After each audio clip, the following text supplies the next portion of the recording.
2030 он гэхэд Улаанбаатар хотод 5 сая жуулчин хүлээн авах тооцоог хийгээд байгаа. Гэхдээ энэ тоог ойртуулахын тулд Найрсаг Улаанбаатар хөтөлбөрийг хэрэгжүүлж жуулчдыг татах арга хэмжээг өргөн хүрээнд зохион байгуулж байна.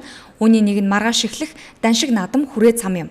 Энэ нь зөвхөн шашин соёлын наадмаар зогсохгүй, жуулчдад эх орныхоо онцлогийг таниулах томоохон боломж хэмээн Даншиг наадмын бэлтгэл ажилтай танилцах үеэр хотын дарга хэлжсэн юм а. Энэ дэлхийн жуулчдад үзүүлэх харуулах нь маш их байдаг юм байна.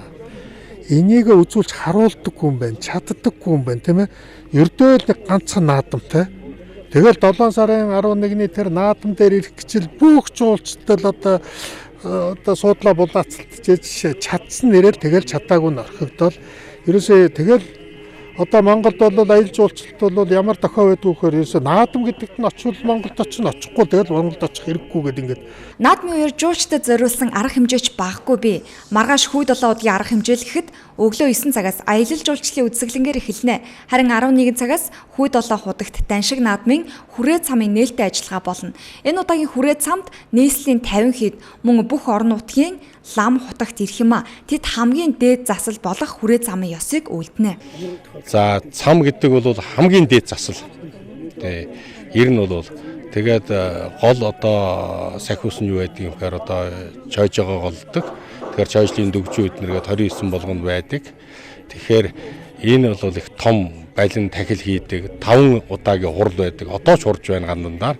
Тэгээд тэр балин тахилтаа бол одоо шившлэг хийж муу муухай олгоо арилгаж сайн сайхныг дэлгэрүүлдэг. Энэ бол гайхамшигтай юм хамгийн том засал гэж ойлгож болно. Шашин соёлын наадам тэр чигээрэл онцлог болж байна. Ялангуяа хүрээ цам ёслол манай шашны Монгол дэгж аягаар тайзны цамаас бол маш өөр. Шашны дэгж аягаар Монгол шашны дэгж аягаар гарч байгаа. Бид энийг бүрэн баримтжуулж соёлын өвд бүртгүүлэх, ЮНЕСКОд бүртгүүлэх ажлыг бас давхар хийж байна. Ийхүү маргааш Даншиг наадам хүрээ цам соёлын наадам эхлэхээр бэлтгэлээ бүрэн хангажээ. Наадамд зориулаад хүү 7 худагт 2100 хүний судалтай талбайг тогтжуулж бэлэн болгосон байна. Мөн 150 аж ахуйн нэгж иргэн худалдаа үйлчлэл явуулах юм а. Мөн хүү 7 худаг руу автобус өнгөө үйлчлэн өнөөдөртөө бэлтгэл бүрэн хангагдана гэж мэдэгдэж байна. Хүү 7 удаагийн хувьд ч тоос шороо багсч ногоо хур элбэхтэй наадам хийхэд таатай болсон байв. Ийхүү Даншиг наадмын албан ёсны нээлттэй ажиллагаа маргааш 11 цагаас хүү 7 худагт болох юм а.